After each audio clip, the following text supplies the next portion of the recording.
Bonjour! Bread. My fellow inmates, I am wearing a modern day bonnet, designer Troop 127 or something like that, and I'm wearing my medieval dress from the 2000s era. Wowzers! And I'm wearing my spectacles from Zenny.com. And you can choose to hate my modern day bonnet, and if you are, that's totally okay.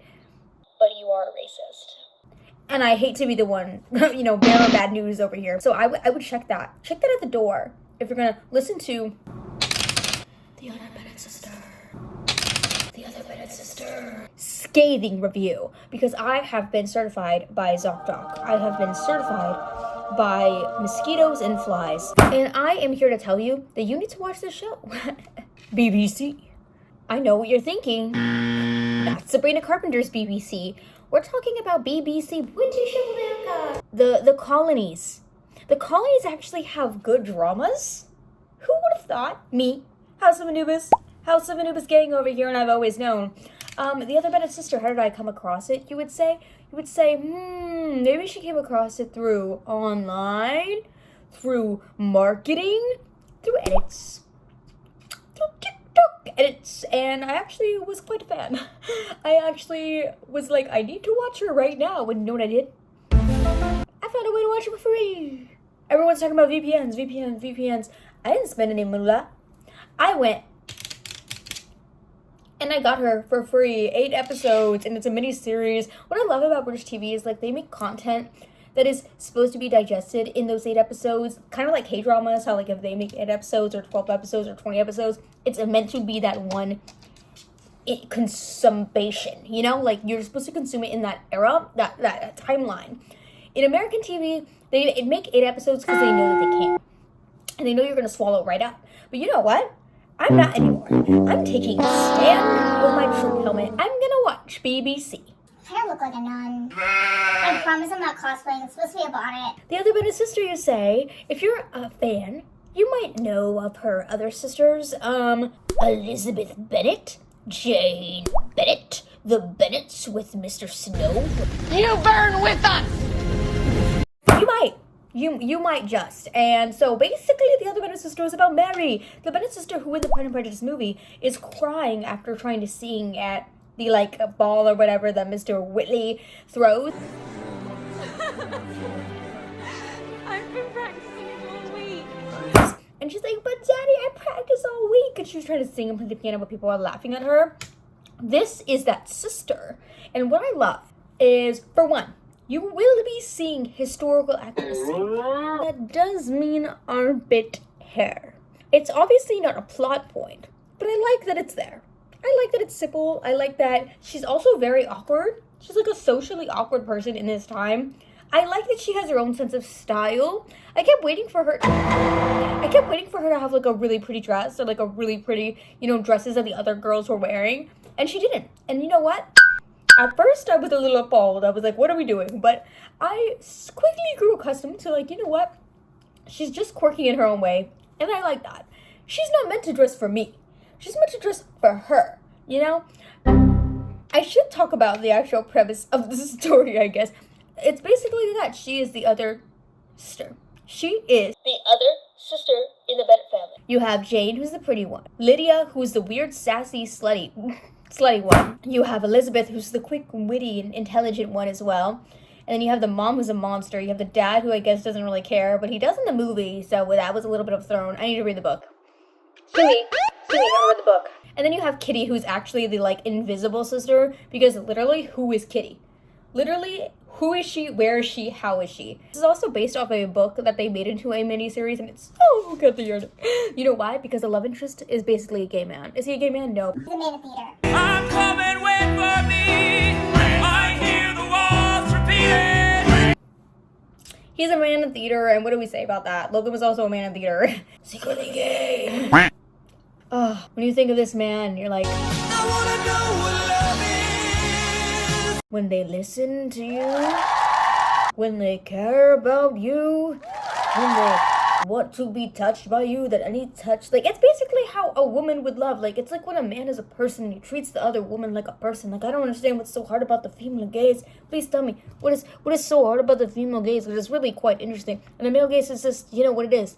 It's It's sexualizing us as if we're not people. As if the man is the prize when we are the prize. Do you see this bonnet? Not anyone can rock a bonnet like this. This is true bonnet rock by Cynthia. Female gaze. I bet all of you guys are like, she's so hot right now. Female gaze. Because you're gazing upon me with your female eyes. Sorry, someone's right here, so I'm just gonna hide for a second. Give me a second, I'm gonna hide. Yummy. Yum. I couldn't hide from the Peppa. So, Mary is socially awkward. She has a lot of, honestly, tendencies to not self-harm, but tendencies that, like, when you're uncomfortable, and, like, anxious tendencies, sensory issues that help her kind of deal with the fact that her mom hates her. And I saw this, like, a really interesting tale of it, because, like, there's so much in-depth about the British series, and from the book, and from all of the, like, Pride and Prejudice. What I really like about it also is that the miniseries ties, like, in a lot of what we already know about Pride and Prejudice from the movie, from the books, all that stuff. And it ties it in, so you're seeing, like, when Jane's getting sick, when they get invited, when Elizabeth and Mr. Collins, but also what it's doing is it's adding so many characters, like, you know, characters that you would hate, like Catherine Billy, Catherine Whitley, who you normally would hate, actually gets some depth in this. She's actually really mean in this series. Like, she's meaner than I've ever seen her, and I was like, oh my god, stop being mean, bitch. Like, you're so tall, and you're, like, scary, so please stop being mean. And then you have Mr. Collins, who's also, like, a really, really big weirdo in the movie, you know, like, a short Collins. I was really hesitant because they cast him as a hot man, even though he's short, he's still a hottie. And I was like, I don't know. And then I saw him, and I was like, Mr. Collins. Yeah, Mr. Collins. They also have, like, they give, what I love about Mary as a character is that Mary, like, gives humanity to a lot of people, and all she does is, like, show interest in the invisible people or in the invisible parts of them that they don't even know. And I really love that. I love that she, even though she's socially awkward, it's not that she doesn't want to meet people or she doesn't want to put herself outside the comfort zone. It's that she's so used to being turned down that she just isn't used to staying quiet. But as soon as she starts talking and being herself and getting outside of her family, especially that toxic mom, she's such a good, beautiful person. And you see how lovely she is, and you see kind of like that towards the end of it, because Mary has no prospects. You know, she's kind of like that little woman line where, like, oh, a woman with no prospects in this world. Yeah, that's literally her. And I love, there's this, like, consistent line of, for a woman, it is marriage or misery. And they kind of have this conversation throughout the entire series, and then it becomes, well, you can be a miserable woman in a marriage, you know? And that's also a heartache, because, like, well, but then what are you supposed to do? Like, there is a death that happens. I'm not saying there's a death that happens throughout this, and you see kind of the reality of what happens to a woman when there's a death of the man who's the man and in charge of the family. What happens to them? Do they go living somewhere else? Like, what are they supposed to do? They're basically homeless now, because that no longer is the wife's house. It becomes the next man in the line, who becomes, you know, maybe it's a first cousin, maybe it's a second cousin, maybe it's the first son of the family. Like, is that not insane? Anyways, the real tea that everyone's really interested in is not the Pride and Prejudice ties, it's not the characters, it's not the mean girls or the weird boys. It is the love story, okay? And we have a love triangle with two hottie bodies and our awkward social girl, and I love that. I love that also throughout the whole thing, you kind of always know where her heart is, but she's such a good person that you're almost like, maybe she'll get with the other guy, especially when it comes to, like, miscommunications or society. And the miscommunications here, I feel like, are very natural and very human for that time period and for the different social context. That's why I love old stuff, because, like, the context is really important for things like this. Like, for one, like, if a man's not making that much money versus a man who's rich, a man who, oh my god, he wears spectacles. I love it. I also love that Mary wears spectacles, and I really love that there's this line in there's an edit of it, of course, but I watched the whole thing as soon as I could. So there's a line between Elizabeth and Mary where Elizabeth's like, you know, I love that you never cared. And Mary is just so exasperating. She's like, I've always cared. Of course I've cared. And that is so intense, because sometimes people will be like, oh my god, you're so strong, or I love that you can do things your own way. And it's like, maybe she never wanted to do her things her own way. Maybe she only ever just wanted to fit in, and she didn't want to be the peacock. She didn't want to be the special one, or the like the super something one, or the weird one, or the invisible one. She just wanted to be one. She wanted to be one of you guys. And instead, she was cast aside or diminished. And there's this line that the mom says to Mary a lot, where it's just the way you say things. And in that situation, Mary is just agreeing with her mom that you shouldn't judge someone before you see them. And also, like, you shouldn't judge someone Pride and Prejudice. And the mom is just like, it's just the way you say things, Mary. And it's like, Mary's so kind-hearted and so soft-spoken, and when she does start speaking up for herself, because obviously throughout the series, she, like, develops her own being and develops herself and is not so focused on marriage. And I love that. She's almost honestly never focused on marriage. She's focused on making her mother happy, and that is the saddest part of her character in, like, the first half, or, like, almost the entire series, is that she's not existing to be in love or to do anything for herself. It's to make her family happier, to make her family's lives easier. And you see her constantly like pushed down. And so, you know, you meet like her aunt and her uncle, and then you meet her love interest. Oh, and I love the intro. Oh my god. Sorry, I keep getting distracted by all the other plot points of the story and how amazing it is. Like, I think the characters are very good to each other. Ugh. Okay, so our love interest. I just need to move on to the love interest. The love interest is between Mr. Ryder, who is rich. He's hot. He's a little shorter, but he's funny. He's a goofball, and I really love about him is that he makes her laugh, like, so much. There's this really good dance scene between them, and it's so funny and so awkward, and she's just so full of joy. I love the actress who plays Mary. She plays her so, like, when you see her happy, you're just like... And then we have our other love interest, whose name is Mr. Hayward. He is a book nerd. He is a lawyer. And he loves poetry as a passion, and he is so, like, nerdy. I love nerdy boys. I do. I told you, I love the bad girl, nerdy boy trope, and this is, like, a nerdy boy, nerdy girl, so it fits even better. Oh my god, and when nerdy boy gets jealous, it's so funny, because nerdy boy just goes like... I do not always find it easy knowing where to begin. Yes. I wondered if you might... Tom! If I might. Tom, I beg a word with you. William, please give us a moment. We're just in the middle of a conversation. Yes. I'm afraid I really must insist. I'll be brief. It is very important. We will continue. Like, he's, like, trying to smile it off, and it's so funny. That's what a lot of the edits for the other Bennet sister are Mr. Hayward's reactions to Mr. Ryder interrupting him consistently to try and be with Mary. I think in all love triangles, there's never really a love triangle. Like, there's always one person. And she does say that towards the end. Like, she's always like, has always been this one person. And I'm not going to say who she ends up with, but I'm going to talk about my favorite with her. I love Mr. Hayward. I mean, if you watch the edits, you'll know who she ends up with. But Mr. Hayward and her are so, like, nerdy and goofy. And, like, I love that her thing is, like, forearms. Like, when she's talking about Mr. Collins, at one point, her cousin, her very distant cousin, she's like, I mean, he has tolerable forearms, to Charlotte, who ends up marrying him. And, like, that's her, like, one of her things. And so when we meet Mr. Hayward, he has, like, a forearms, like, montage a couple of times. And first of all, his forearms, it's like a man at work. It's like a British man at work. Oh, my God. I don't know, he gives me so Les Mis, but I know he's actually in a Broadway musical, or he was in Hadestown. And so he's a good voice.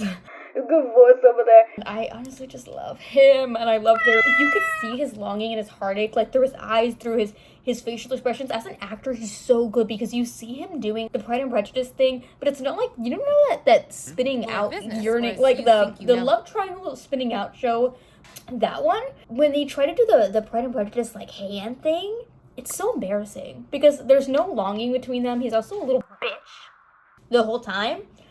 In this, it's not like that. Like, it's like, every time, the actor does such good choices. Like, every time he hands a book or hands something or takes something from Mary, he, like, extends his pointer finger to touch her. And she never notices it. You can tell, like, she doesn't, like, think much on it, because I don't think she thinks that she has a chance with him, because he's engaged when they first meet. He's engaged to be engaged. It's a very complicated situation. He's not in love. They're not in love, but it was like an arrangement. So that was a plot point at one point. But again, it's like realistic. Like, you can also, like, Mary's such a girl's girl. Like, all she wants is for people to be happy. One of my favorite scenes is not romantic. It is a scene at a dinner table when Caroline Bingley, who's the mean girl in this, and she's also the mean girl in Pride and Prejudice. Mean girl. She is so mean at this dinner that Mr. Ryder, one of the love interests, invites Mary to and everyone to. She moves Mary's name tag so that she's not sitting with them. She's sitting between two old people. And, one's coughing and one has a fucking ear thing because he's deaf and he can't hear. So it's like an ear tunnel. And so she puts her there. And then I love this scene because it showcases Mary's character so beautifully. Instead of being upset and jealous and so, like, sobbing or crying or moping, because the other side of the table is laughing, she decides to make the best of it and get to know the people around her. So she tries to engage in conversation with a guy who's coughing, and he's so weird and like, no. And then she's like, well, what do you like? And then he starts talking about horses, and it's the scene of him like making a horse and talking with her and laughing. And We won't have time for that. Let's just see how we get on. Right. Four legs. Cannot vomit. Oh, Beautiful creatures. Beautiful. Almost too beautiful. And it's like a continuous thread throughout the rest of the series too, where he will see her and he'll be like, oh, like, you've been on these horses, or here, like, this horse, da-da-da. And I love that. I love that she creates community by just seeing people who are invisible, or people the rest of society would just, like, snub off. She does it. And she's so, like, welcoming and wholesome and wholehearted to people. And I really love that. And I thought it was a great way to showcase that Mary has never been like an opponent of Caroline or an opponent of anyone else at the table. She's kind of like a unity center. Like, she brings people together in such a beautiful way. And it's so sad that her relationship with her mom, and there is this like fan theory that Mary looks and is a lot like her mom when she was younger, which is why her mom doesn't like her, because her mom hates that she was like that. Like, she hates that she didn't fit into society either. And they do try to do a little redemption arc with her mom, where her mom it's basically like a Canto, where the mom's like, oh, this is my hardship. But I like that Mary's just like, okay. She's not like, I forgive you, or like da-da-da. She's just like, okay, it must have been hard for you, I'm sorry. Like, she did feel sorry. I wouldn't have. I would have been like, get the fuck out of my house. Like, leave me alone, you're ruining my life. I just really, really, really love this series. I think the longing, the physical touches, the characters, the storyline, it is so good. It's wrapped up so well. And the evil characters that you kind of like have always just been like, you're evil, I hate you, you're annoying, you're weird, stay away from me, are given humanity and given, even if they're not like redeemed, they're just given a lot more complexity. And I feel like I really love seeing people without plastic surgery. And I'm not hating on plastic surgery, kind of. I'm sorry, I'm not a fan of plastic surgery. I think it's kind of the same thing with, I'm not gonna get into all that stuff. I like the idea of these mean people and them being more. Like, even if she's not, or he's not totally redeemable as a person, they are still people, and they're complex, and there's so many small points of them, who they are, that it's just nice to be introduced to or see, and to feel something more for them than just them being one stereotype of a specific character. And I really love, because like the idea of Pride and Prejudice, right, is that it's just Elizabeth and just Darcy's main story, and then Jane and Whitley or whatever.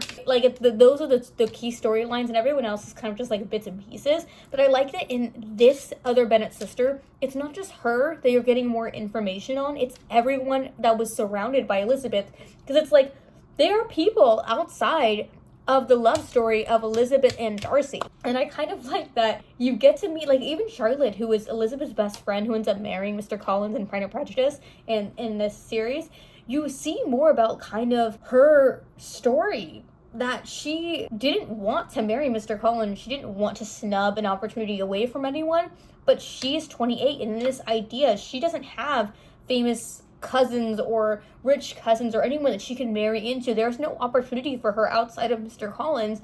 And then again, with that whole marriage or misery, like, that was taught from her mom. Her mom constantly taught her that, and basically is implying that she was a disappointment because, like, you're living in misery right now because you're poor and broke and feeding off of us and mooching. And she's just like, ugh. So when she accepts Mr. Collins' offer, she's like, finally, like, I'm useful. Like, I think the family generational, like, trauma and guilt is really heavy in the storyline, which it would be in this time period, which is so good. I really like seeing real people. Like, it feels like they're real. It feels like they're human, and I loved seeing the reality. I also love seeing a couple in love, like so many couples in love, couples that hate each other as well, but there's two different couples in love, and I thought that was really beautiful outside of the Bennet sisters that do get married. So anyways, I love this show. I'm going to be watching the other, or Persephone, which is a different type of show that is on BBC. So if you are wondering if you should watch The Bennet Sister, I hardly suggest it because it's literally only 30-minute episodes. They get so much done. And you can watch it in one day and be like, oh my god, it was so right. This is such a good story. And then you can go on TikTok and watch all the edits. And then I can talk to you about all the edits. And you can send me more edits that I maybe haven't seen. And we'll be best of friends and talk about this because I don't have a book club. I don't have a movie club. I don't have a TV club. So here I am. And there you should be as well. Anyways, yeah, watch it. And then watch Persephone. And then we'll figure out if there's more shows we should watch together. Because we need more. We demand yearning. We demand love. And we demand good television.